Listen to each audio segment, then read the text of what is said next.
to the Dreamcatcher making class. My name is Tawney Johnson. I am actually a librarian for the Lampman Public Library, but I'm also a Cree woman. And because I was adopted in what was known as the 60s scoop, I didn't grow up knowing my culture. So because I did not know my culture, part of my own journey is to reclaim my culture.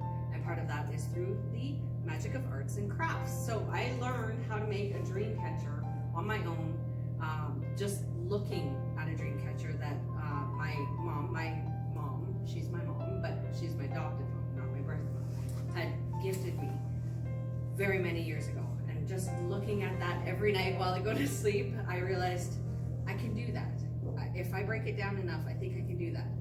Also, the magic of YouTube helps a lot. So I have learned how to make a dream catcher. I've done it enough times that now I feel confident enough to teach other people how to make it. But it also makes a good bridging thing as far as relationships and reconciliation, which I completely agree in. I'm one of those middle people that you should feel comfortable with asking any question. No question is a stupid question. If you have a question and I don't know the answer, I will try to find out.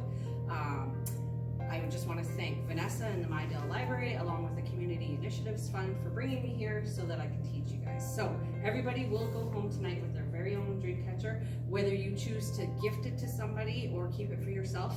At the end, depending on the building that I'm in, would depend on if I would smudge it for you, but I actually have found lots of places don't like the smudge, so I don't bring it anymore. I actually just use crystals. I work with crystals as well. So I will cleanse it for you before we leave, and that way that if you're gifting it to somebody, try not to touch it too much until they touch it so that their energy is part of it. The whole thing behind dream catchers is it is there to catch the bad dreams in the web, and the good dreams go through the middle, so everybody will have a circle in the middle, and then the dreams go down the sides, because you'll have these things going down the sides, down the feathers, and then onto your head. So traditionally they were made for children, babies actually, when they were first born, and because they were made out of natural material, like willow branches were used for the circles, and then the insides were made from the sinew, and then I don't know what they use for the accoutrements on the bottom, but I use hide. This is all animal hide. You either have elk, moose, or deer, depending on which color.